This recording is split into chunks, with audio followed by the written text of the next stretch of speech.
Hi everybody, it's Nico here from Concepts 3D and here with Athena. Last week we had a live stream on our Discord and we went through all the details of the printer as well as answering a bunch of questions that people had.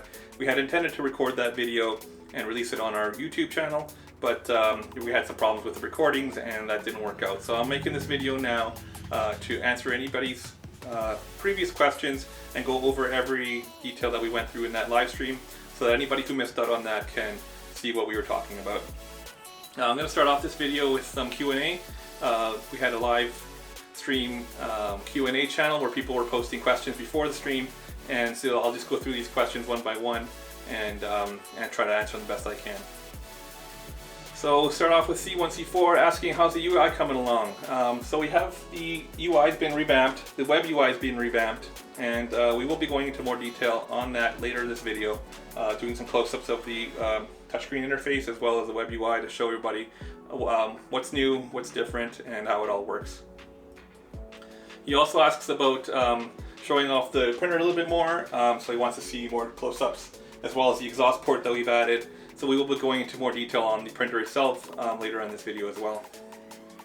Katari asks, not strictly an Athena related question, but talking about Lychee. Will there be support available by the time of the live stream? And there unfortunately was not support at the time of the live stream or at this time right now. The Mango 3D team, the team behind Lychee, will be receiving their updated Athena printer in the next week or so, and so we'll hopefully have something to show off in maybe 2 or 3 weeks from now. Definitely before you guys get your printers, there should be support for Lychee, for Athena in Lychee. CJK asks, I know this has been asked before, but could the team talk about the thought and design process of the lid of the machine? And he's also asking about some quality of life features like handles and areas to avoid sticking resin covered hands on the surface. So yes, we actually have this flip up door on our Athena. We've got the plastic on it right now because we'll be sending it out to some reviewers, so I wanted to keep it nice and scratch free. But the door basically, I wanted something that was a lot better than the ones that you have to lift off. So the flip up door was the option. We could have also gone with the double door that opens up sideways, but we felt that this was the better solution. It can be easily removed just by taking off 4 screws on the hinges. The hinges are also preloaded, so you can actually leave the door open at any position you'd like, and it'll stay there. The door also has these gaskets all the way around, as well as on the frame itself. There's gaskets to seal the whole compartment, keep any resin smells inside, and allow the heater, the PTC heater, chamber heater, to maintain its heat inside the unit, and that'll warm up the resin and the build plate and the entire chamber there. There are also going to be some quality of life features, I suppose, 3D printable files that you can actually print handles for the unit. It does have a little bit of a lip here. When you're opening it up, you can actually just grab this lip with your fingers here and lift up the door. But we'll also be adding some 3D printed options that you can either print yourself or buy from our store, and they'll stick on the side. I'll show some pictures and some videos later on, and that'll allow you to open it with maybe the back of your hand or an elbow or something like that, so you don't actually have to touch the acrylic door.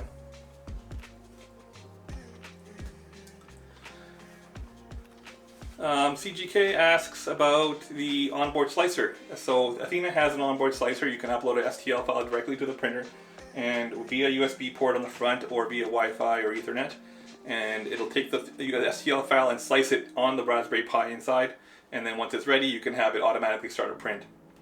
So I'll go into some detail on how that works later on in the video, and we'll talk about it a little bit more later on. And so hopefully sometime next year we'll have something ready for everybody to purchase. We definitely want to make it one of the best wash and cure stations available, so we're going to take some time and make sure we do it right. Gitari asks, will there be any recommended initial print settings for the resin profiles? So we will have print profiles, resin profiles for our partner resins on the printer preloaded, so that you can just start printing if you're using Tech or Atlas 3D resins. So they'll be ready to go. They should be calibrated to the unit, and you should be able to use them right out of the box. Of course, you want to be calibrating things on your own as well. if you're using any kind of third-party resins that are not supported. We do support all the different existing resins out there, and even some more advanced resins with a higher power level. So we do have a wide range of resin options available for Athena. C1, C4 asks, have any of the pre-production units been sent out yet? And we have sent out a couple from Germany, and we'll be sending out a few more from that end, and also I'll be sending about 5 or 6 units out to reviewers here in North America in the next week or so. I just want to finalize some software issues that we're working to improve so that the reviewers have the best possible experience. Katari asks, has there been any testing with the printer in printing in colder environments with the PTC heater? So we've kind of had the unfortunate luck of having a really warm fall now, and so we haven't had a chance to actually test out the heater in a colder environment. Hopefully in the next month or so that'll change. We'll be able to test some things out in the garage and see how it does with some colder temperatures. But we're pretty confident. We did increase the PTC heater power output from 50 watts to 100 watts, and so that makes quite a bit of a difference in the warming aspect of things. Kitari also asks, I can't remember if it's asked before, but are there adjustable feet on the printer for leveling? So Athena comes with some feet on the bottom, and right now they're not adjustable. The design of them would make them adjustable if we had some longer screws and some nuts, but they wouldn't fit into our existing packaging. So if it's something that you guys really want, maybe we can offer some adjustable leg upgrades, but it's basically just swapping out a couple of screws and adding a nut to lock it at certain heights. So it should be very straightforward if that's something you wanted to add to your printer. CGK asks about the sealing of the chamber. So I just mentioned that earlier with the door seals. So it is fairly well sealed off, and the exhaust port at the back will also be there and covered if you don't need to hook up a hose or something like that to exhaust outside. Lexan asks, how's the angle view of the display? So the display that we're using, we recently upgraded it. It used to have a 3D printed bezel around it, and now it's all glass, glass frame, a die cut frame, and the LCD on top of underneath that. And the viewing angles are pretty good. This is an IPS LCD, capacitive touch, and so you can almost very little color change depending on the angle you're viewing it at. Only at really extreme angles does it start to shift a little bit, but it's pretty good. We weren't able to go with an angled display just because of our limitations on costs, but I think this is a very good solution and everybody will be very happy with it. C1C4 asks if the STL for the housing will be available for the PTC. He says he's going to need a gold one. So right now the housing for the PTC heater is 3D printed, and we will offer the files, the design files, on our website for people to print their own if they like, either out of filament on a filament printer or out of resin. And H-Hall asks how easy will be to remove the back cover in case one would like to modify the exhaust port. So we'll go into detail about the back cover later on in the video, but the whole system is very modular. Each panel or each section comes off individually, so it's very easy to remove, whether it be the top or the back or the front or the bottom. Very simple to take that apart and modify things as you need. Lexan asks, will be a message or notification when a fuse is in action? So I think he's talking about the fuse in the PTC heater. What we have is a thermal fuse inside there, so if it overheats, 85 degrees it's set to, it'll automatically cut the power to the heater and keep the fan going to keep things cool. So safety switch basically for your heater, and we will have a little LED on the side that'll indicate whether the heater is on or off and whether the fuse is tripped or not. CGK asks, what's the bat capacity? So the bat capacity on Athena, the max fill line, there's actually lines here on the bat itself. The max fill line will take about just a little bit over a liter of resin, I found. So one full bottle with the bill plate in all the way down. So the capacity is about maybe 1100 to 1200 milliliters there. Roger asks if resin spills, could it potentially get through the ports for the resin level sensor? So we'll go into detail for the resin level sensor. There is one on the vat itself to measure the resin temperature, and it does pass through the top plate into the electronics chamber below, but it's very well sealed. There should be very little chance for resin to get inside unless you just dump a bottle of resin on top of it or something like that. Any resin leaks from a punctured film should be very easy to clean up and should not affect anything else internally. Slothmancer asks, did you all decide on what film you're using? So currently all the Athena printers would be shipping with NFEP or PFA film. We found that to be one of the better films and reasonably priced. We have been testing ACF film. This vat actually has the ACF film on there, and so we will have some options on our store to purchase the ACF film as that's something you'd like to get and test out. But in our experiments, we did see that there was less force on the peeling process with the ACF film, but not so much that it made substantially faster print times, just because our force sensor system already stops when the film is already peeled. So the ACF film is actually a little bit more elastic, and so it actually takes a little bit higher of a lift height to fully peel the model from there. So that kind of makes the speed increase on it a bit of a wash.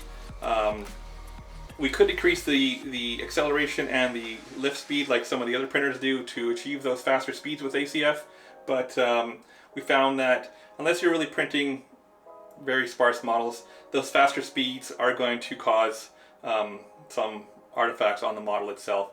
And the ACF film also can leave potentially some small vertical or horizontal lines on the model itself. So we decided to stick with NFEP for now, and we'll keep experimenting with ACF to see how we can improve that as well. CGK asks, the UI looks clean at the moment. I think is park and service position fully up. So on our touchscreen itself, there is a option to move your axis, move your plate. There's a slider here. We can actually control the height of the plate manually, and then there's a home button, park button, floor, and stop button. So the home button obviously will take the printer to its home position, which in our case is at the very top of the Z-axis. We do this so that we can, in case of a power loss, we have the ability to recover a print due to the end stop being at the top. So most printers have them at the bottom, and they would home to the bottom. But if you had a power loss and you wanted to recover, this would basically drive the build plate and the model into your vat. So having the end stop at the top allows us to home to the top and then resume the print from there. And the park position is a user adjustable setting. You can set it to whatever height you want it to park at, and when the print is done, it'll go to that park position, or you can push the park button and it'll go to that park position. And we'll go into detail on the UI later in the video. C1C4 asks about crash detection.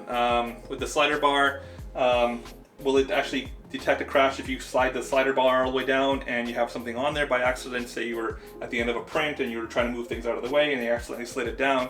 Is it going to detect a crash in that case?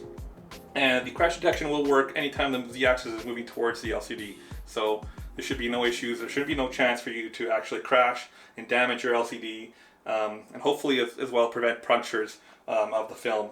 But it could still happen if you have a really sharp edge or maybe a support. That's really fine. So there is still a slight potential, but damage to the LCD should be a thing of the past with the crash detection. HL asks, does it support external keyboards for the console? So on our touchscreen we actually have a G-code console, and it has an on-screen keyboard that you can type G-code commands to it. You can plug in a USB keyboard directly into the USB port on the front and control it like you would normally, or you can go to your web dashboard and do the console controls. If you wanted to send some custom G-code commands manually, you can do that from the web UI as well as the touchscreen. Luxan asks, is there a setting for static IP address? So when you're setting up your printer for the first time, it'll ask you to enter your Wi-Fi credentials, and you can have it connect via Wi-Fi or through the Ethernet cable at the back, and there are options to have a static IP in that ODLP so that your IP address does not change as the printer comes on and off. Ben asks, is there any RERF or any other way to calibrate the exposure time. So right now we don't have anything loaded, but we hope to have something by the time the printer ship, a calibration print where you can load in some resin and do the calibration print to determine your optimal cure times. The Nano DLP supports these types of RF models, so we should be able to do something similar to that. And then finally, C1C4 asks, are there any pre-production units sent out for more reviews yet? And as I touched on earlier, there hasn't been any out for review, but they will be out shortly, so stay tuned for that. Keep an eye out for some videos from our existing reviewers, Uncle Jesse and VOG, as well as some new reviewers checking out Athena for the first time. So now we've got through the questions. We'll be going into some hardware assemblies and checking out the printer in detail. So I will move the camera, set up again, and then we'll resume showing off the rest of the unit here. Alright, so now we're going to go into the Athena assemblies. So we're going to go over each part individually one by one, and I can show you guys what goes into the construction of Athena. Starting with the bottom plate with some grill holes for air intake, as well as the rubber feet. These feet are not adjustable, but adding a longer bolt and changing it to have an extra washer would allow these feet to be adjustable up and down. So that's the bottom plate.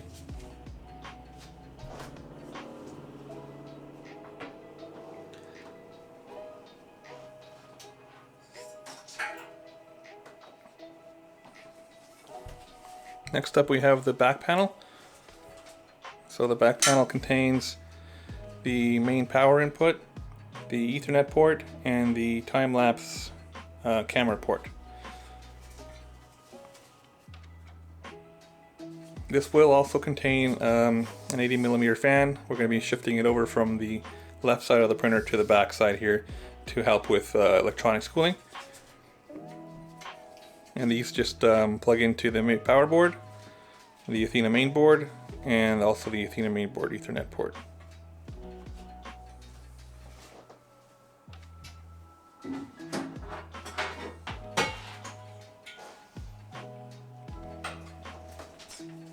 Next we have the front panel. So touchscreen with glass bezel on the front, power button, USB port.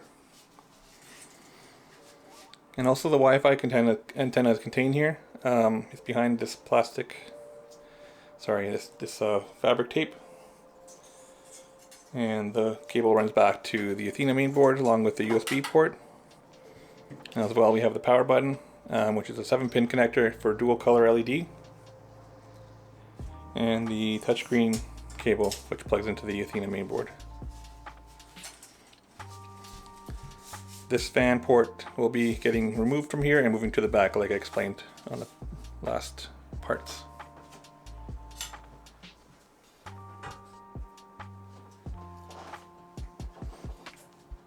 Up next we have the light box assembly. So this is with a UV LED for Athena, contained in this box. It has a large set of heat pipes and radiator for cooling, as well as some wire management.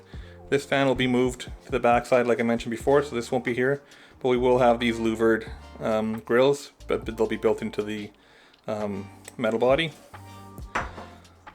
On the front we have the power control board, and this is the plug for the power switch. And then some power wires which run over to the back panel and then over to the Athena distribution board, as well as the connectors for the fan. And there's also a temperature wire for monitoring the LED temperature, but this can be switched to something else if you want to monitor a different set of temperatures. Let's see, light box.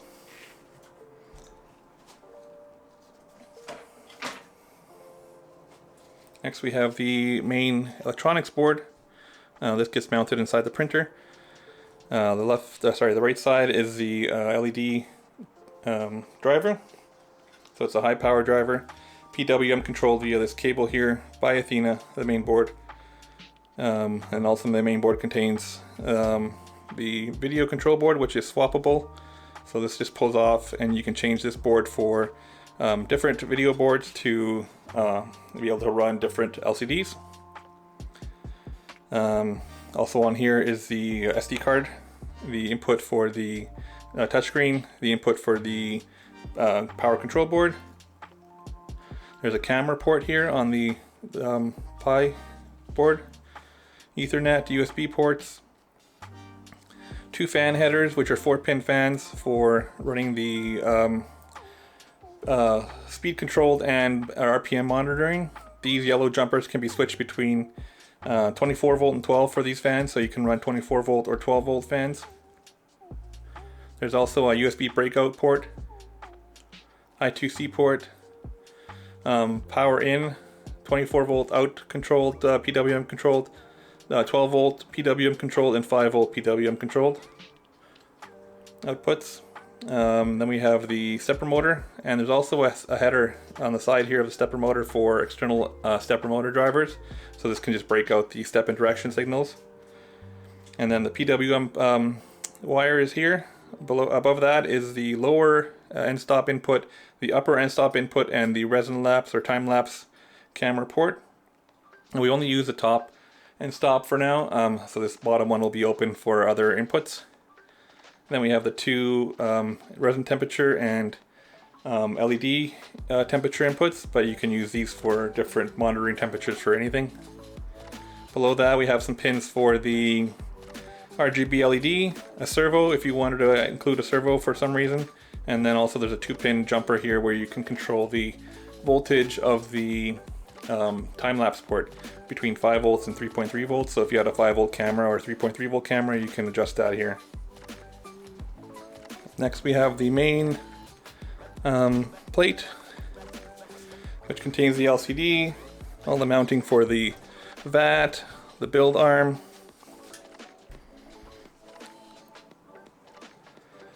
the VAT knobs, build arm, force sensor board, load cells are contained underneath. We got ball screws, linear rails. There is the input for the resin temperature probe. So that just snaps onto there. On the back we have the RGB LEDs, stepper motor, end stop wiring, force sensor wiring.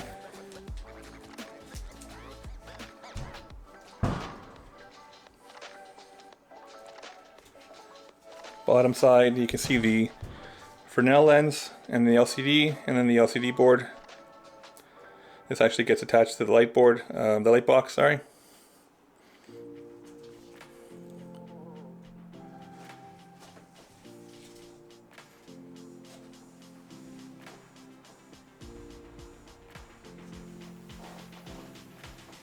And the other assemblies would be the back cover, upper back cover, which would have the screws for the door, as well as the exhaust port for the exhausting or connecting a hose. 80mm hole with 80mm spacing for a fan or any 3D printed ports. There's a big footprint there.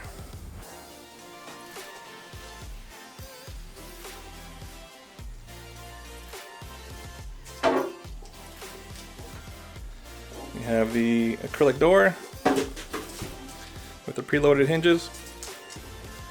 A small lip on the front. This door doesn't have it installed yet, but there will be some foam gasket installed along the front edge here, as well as on the other part for the door, the back door. That cover.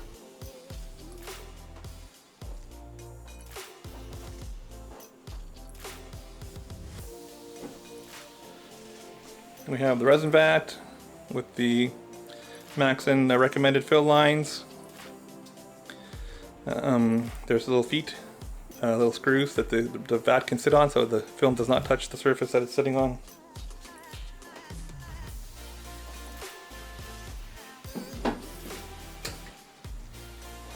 We have the build plate, just a simple build plate with an adjustable 4-point system there.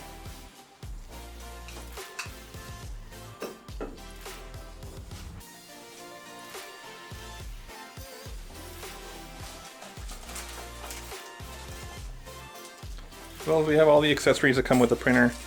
A set of Allen keys, a USB stick, some paint filters for filtering out resin when you're putting it back to the bottle, an extra vat film will come every printer. It will be installed on the vat itself, and there'll be an extra one, some cheap gloves, plastic scraper, and metal scraper.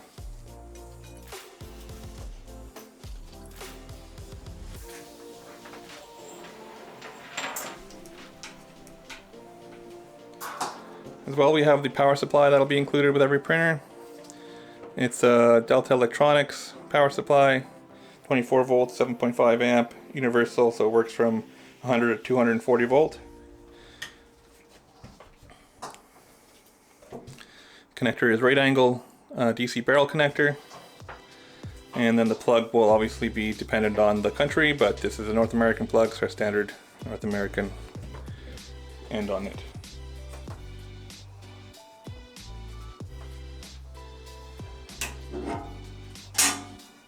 Well, I can show you the Athena PTC heater, magnetic connector, diffuser for the fan back, magnetic mount to the side of the printer interior. The switch won't be on the production models. We found we didn't really need it. It wasn't very useful. There will be an indicator LED that'll be multicolor to indicate the heater on or if there's an error state.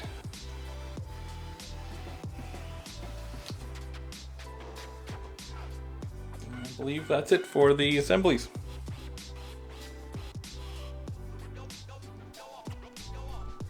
Alright, let's get into the web interface or web UI for Athena. This is running Nano DLP on a custom skinned UI, and this UI was created by the Crisp on the Discord for us, and it's fully open source. You can customize it as you see fit, add buttons, change layouts, text, anything you'd like is available to be changed on here, and we'll be taking some suggestions from the community on how we can make it better. For now, this is the main page. The plates or prints here would be listed under the plates here. So we only have one loaded on this printer right now, but if you had more than one model, it would be listed here one after the other, and you can start a print, view the slice preview and the model preview, and get details on the G codes and all that kind of stuff. And you can slide through with the menu bar here to see what each slice looks like, and the 3D preview also changes to show what part of the model it's at.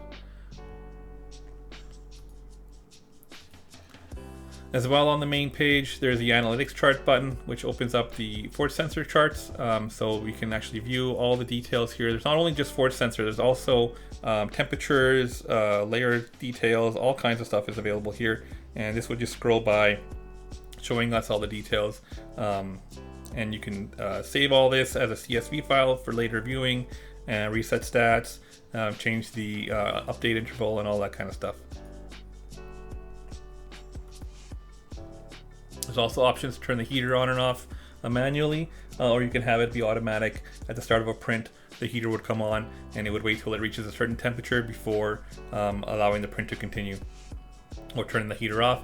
As well as there's a trigger button here that allows you to take a picture with the time-lapse camera that would be plugged into the time-lapse port at the back of the printer, so you can manually trigger that as well.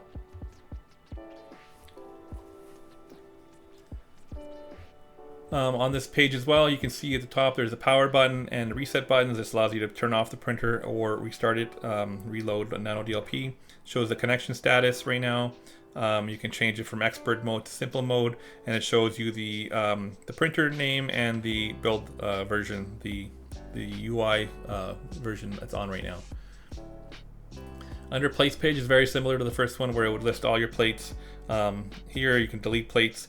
You can go into the 3D editor to do some simple supporting and orientation, or you can hit the plus button here to upload files from your computer to send wirelessly or through the Ethernet connection to the printer itself. You would choose your resin profile if you had more than one resin profile to choose. You would browse for the STL file or the zip file from, say, Lychee or something like that, and you would submit it, and it would upload it automatically to the printer itself. Or you could do a slice on browser, which would, it's a little bit faster to slice through the browser and then send it to Nano DLP, but it requires you to remain on this upload page.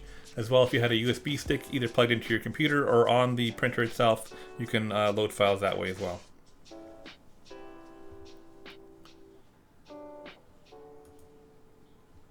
The 3D editor is a built-in preview system here, so it's fully running on the Pi itself. You can import your 3D models, do some layering, some packing. You can do orientation, rotation, translation. You can repair, splitting, viewing the different layer heights. There is a support option here where you can add supports. Very simple, basic systems here. And then the slice, where you would actually do your slicing of your model.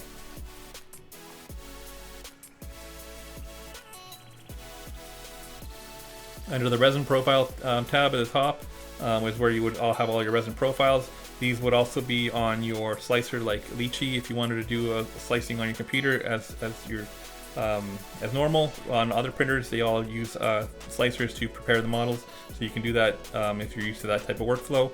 And then you would just basically set all your parameters for your resin profile on Lychee or on the printer itself, and it can be configurable on the printer itself as well. So editing a layer profile, this is the advanced view, so it shows a lot more options. You have on this page all your different layer settings, basic settings, as well as your other settings for dynamic weight flow, peel detection slope start and end, crash detection, the PWM level of your UV LED. Typically you run the UV LED at about 50 or 60%, but if you had some slower curing resins, you can bump that up to 100%, or you could turn it down to 40%. So it's just a function of, it's a number between 0 and 1, so 0.4 would be 40%, 0.5 would be 50%, 0.6 would be 60%.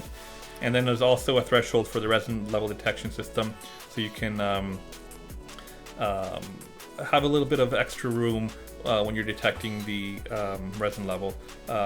Typically we want to be a little bit over, just so we can ensure that we have enough resin level and we're not running out at the end of a print or something like that. And as well, setting the temperature for preheating your resin, you can set that here. Under basic details, you can set your price, a description, and a name. Slicer options, there's a 3D anti-aliasing, burn-in and erode, dilate, pixel dimming, elephant foot compensation, hollowing and infill type. A lot of these we don't use. They're usually set in the slicer, but there are options here if you wanted to get into that. We also have the before layer, which contains mostly G-code. You won't see this in the basic mode, and typically most people will probably run this in the basic mode, but if for some reason you were an advanced user and you wanted to get right into the G-code and edit every little different step, it's all available here, as well as your speeds. Burn-in layers, setting how many burn-in layers you want to have, the burn-in cure time, the burn-in wait before print. If you wanted to have it manually set, you can set that here, but Athena uses the force sensor to automatically determine the wait before exposure times. So if you leave it at 0, it'll automatically it'll do that automatically for you. Setting that to a value will disable the dynamic wait and use your default, use the value you enter here. Wait after print, elephant foot exposure for the base layers, burn-in wait after lift, and some more elephant foot compensations and transitional layers, which are basically you have 4 burn-in layers at 12 seconds, and your exposure time for a normal layer would be maybe 2 seconds. It would use those 4 layers and step it down incrementally from 12 seconds to 2 seconds. So by the time you're on your 5th layer, you're at 2 seconds.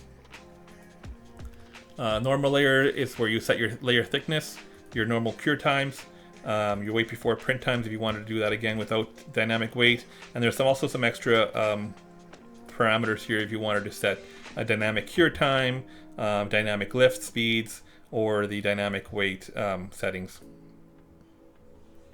After layer are some more G-code, what happens after the exposure, how it lifts the Z-axis, what gets triggered, what gets turned on and off is all set here. So typically this doesn't get touched, it's already pre-configured. But if it's something your advanced user wanted to get into, it's all available here, as well as the lift heights. So burn and lift for 7 millimeters, and lift after print for normal layers for 5 millimeters. So these are just the maximum values you can set. Athena will still use the separation detection system on the force sensor to determine when the separation has occurred, and only lift to that height. If for some reason it doesn't detect a separation, it will move up to the default setting that you have listed here and proceed as normal. So after several layers of not detecting a peel or a separation, it will flag a warning and let you know that potentially the print has failed, or that there's a problem with the print and you should check on it. So that really helps you with knowing what's happening with your print in the first 50, 60 layers when you can't see what's happening because it's all under the resin level, and so that really helps with that. And then there's some override G-code commands here where you can override resolutions and different commands that are run at the beginning and end of the print.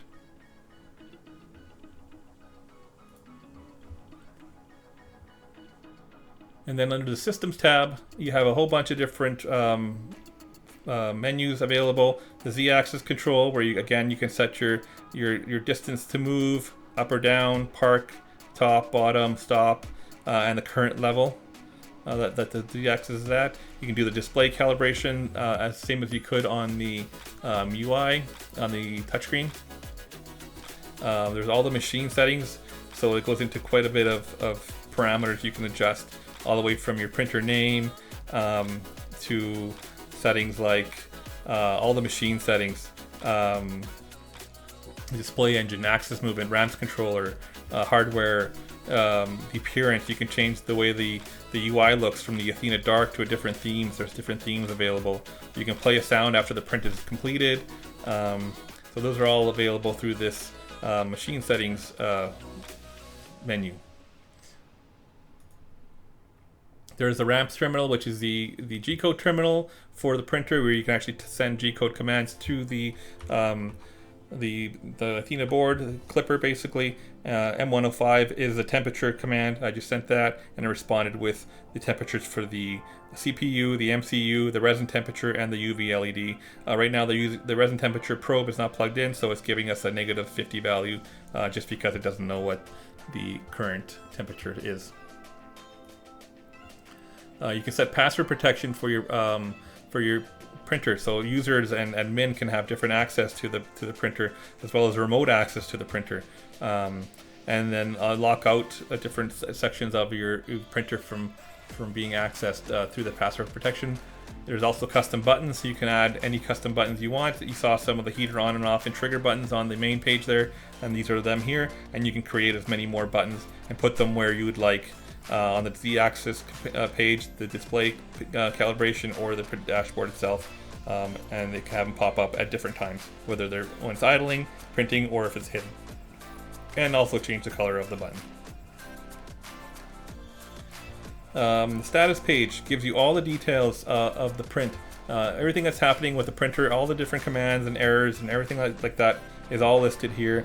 So it shows you the total net layers printed on the printer throughout the history of the printer. So when you first turned it on and started running it, the total layers printed will show up here. The total cure time is also shown here, so you can keep track of how long, how many hours your UV LED has been on for, a total number of plates or prints that you've made on the printer itself, and the total print time is also listed here. And of course you can reset this back to 0 anytime you'd like. It also shows you some graphs here for the CPU usage, the disk usage, memory usage, the uptime, how long the printer's been on for, and the CPU temperature, as well as all the different commands that are going back and forth that you typically don't see are all listed here. So you can scroll through and see, something happened and I'm not sure what the printer is doing at this moment. You can go to the status page and see all that here. Print history. If we had some print history for the printer we have, and this is a brand new unit, you would list all the history here, how long that print took, a preview of what the print was, and give you details on when it was printed. And so you can kind of go back and figure out, okay, this print took me this amount of time, I tweaked some parameters and now it's only taking me this amount of time, or things like that. So that's all available here as well. And then under the tools page, there's lots of exporting machine settings, importing machine settings, backing up your plates and settings. You can back up your resin profiles. You can do things like force stop the printer for whatever reason. There's a bug and something happens and it's locked up. You could force stop of the print progress. If the normal stop button doesn't work, you can power off, restart, reload nano-DLP, terminate nano-DLP. You can download a debug file, which downloads all the parameters and all the status commands to a file, a zip file, and saves it on your computer. And this is really good for debugging. If you have any problems with your printer, we might be asking you to share a debug file with us. So that's available here on the tools page. As well as editing Raspberry Pi settings. If you're an advanced user, you can actually go into here and edit your network or Wi-Fi settings. You can edit your config.txt file on your for the Raspberry Pi. You can edit your Clipper configurations here. So all the Clipper configuration files are all here listed. You can actually expand these windows to see more. So all the different parameters for Clipper are listed here. You can save that, and you can export that or import Clipper settings from somebody. Say we sent you an update with new Clipper settings, you can apply that here, as well as changing the touchscreen, the HMI we call it. Settings are available here. You can change it. For some reason you had a portrait mode LCD, you can change that there, change the language, change the different profiles, and this is where you would actually change the Z-axis control buttons that I mentioned earlier.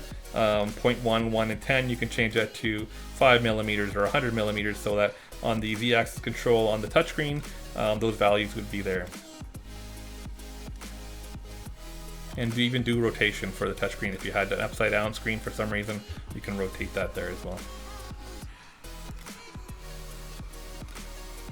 And then you have the option to upgrade nano-DLP, the change distribution button. This is for changing the distribution of the distribution profile of the UI. There's other manufacturers that use nano-DLP, and you can change to one of their UIs if you'd like. I don't recommend changing that since it's all specific for Athena. You want to use this UI. You can also upgrade nano-DLP. You can find out the latest versions, the beta versions and previous stable versions, and you can upgrade the full nano-DLP UI here, nano-DLP interface here as they become available, as well as accessing the analytic dashboard, which I've shown before. And there are options for expanding the file system, which the printer will come pre-expanded, so you have full access to the full SD card memory for saving files, or you can upgrade the touchscreen interface here as well, or on the touchscreen itself, or upload firmware for your Clipper is also an option here as well.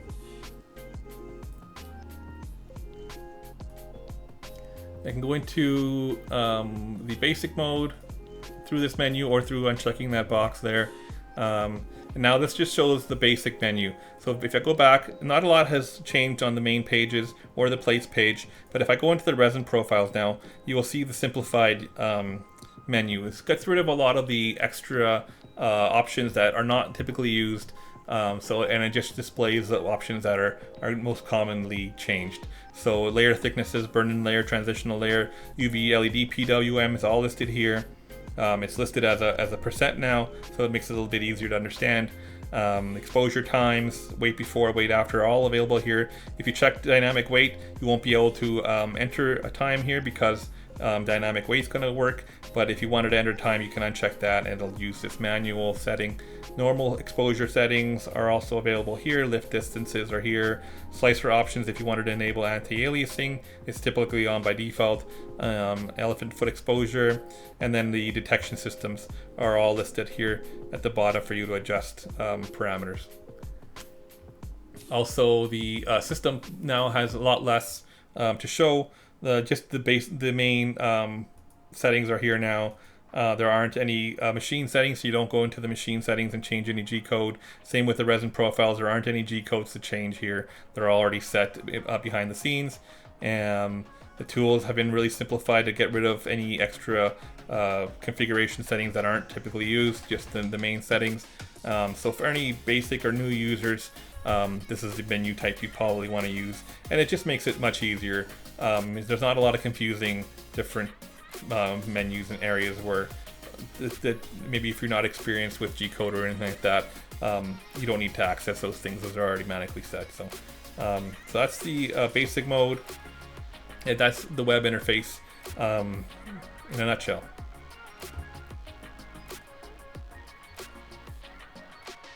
Alright, so we're going to get into the Athena touchscreen UI. This is the loading screen. All of this is being run on a browser, so we're going to be missing some information. There won't be any print jobs, we won't be able to control anything, but we can kind of go through the menus and show you guys what would be there, and then we will make a more in-depth printing video maybe in the next week or so, showing the process of printing. So this is the main print menu, print jobs and load file. Print jobs would list all of the available jobs on the printer itself, so you'd be able to select what print you wanted to start. Load file would be loading files from the USB stick. So this would be a STL file if you're going to slice directly on Athena, or a zip file from a third-party slicer like Lychee. You could load that here. Under the control screen we have move plate, tank clean, hardware test, the analytic chart, which is the force sensor graph, the G-code console, and then a camera if you had an external camera connected. Move plates, pretty standard. Homing the printer. Park is the park position that's user adjustable, so you can set a position you want the build arm to move to at the end of a print or when you hit the park button. And floor is moving the plate down to the bottom, usually using this for leveling the build plate, or if you want to just move it down to the first layer position. And stop would stop the plate while it's moving. You can slide the slider up and down to control the position, or use the movement buttons and up and down arrows. Now these values in the movement buttons are user adjustable, so you can have whatever value you wanted in here. Currently we have 0.1, 1 millimeter, and 10 millimeters, but like I said, you can set that to whatever you'd like. Tank clean function works the same as other printers. You basically start a cleaning and it would expose the screen for your set amount of time. This time is actually determined by the base layer time, or the bottom layer time of your default resin profile on the printer. So it will just run for that amount of time, and once it's done, you'll have a little film at the bottom to remove. This is what you would use if you wanted to clean the resin after a failed print or something like that, to get any small particles of cured resin out of the tank. Hardware test, we have 3 different options here. RGB LED allows you to change the color of the RGB LEDs on the printer itself, so you can just slide these to whatever you want and it would remain that color during the print, or you would have them be automatic where they're changing dynamically depending on the progress of the print as well as the force sensor status. Display tests show a grid, full white, Athena logo, and you can turn on the UV LED on and off on the actual printing LCD, so you can test it out and see that it's functioning correctly. Fan tests, basically turning a fan on and off. I'll also check to see if it's working correctly.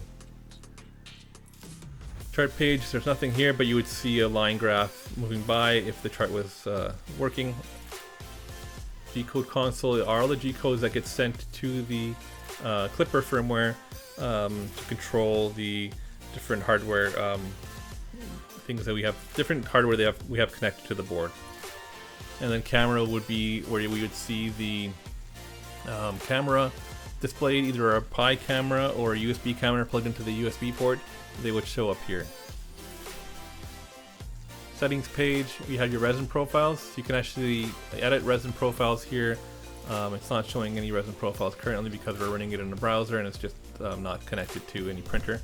Network allows you to set up your network, connect to a network, Wi-Fi, your IP address, your Wi-Fi name. You can scan or you can disconnect from the IP address. And there's also a QR code here to allow you to connect from your phone. You can scan that QR code and pull up the IP address or the web interface for the printer. Software page allows you to update the touchscreen HMI human machine interface. This is a touchscreen interface version, and then also the Nano DLP version. And then under machine settings, you can change between Celsius and Fahrenheit and do a system restart or system shutdown of the printer itself. And under the help, we'll have some more advanced options under the help. You can request help remotely. There will be a code that shows up here so that we can access your printer remotely if you allow us to do that. Or there's also some how to use. There'll be lots of different options here for how to use leveling, how to set up exposures. There'll be text, and also we can put video in these options here as well. So there'll be a much more advanced help available there too. So that's basically it for the touchscreen UI. We'll go into more depths on what the printing screens look like and what the force sensor charts look like in a future video. Thank you. So that's the end of this video. We'll be releasing more videos in the near future. Thanks for watching.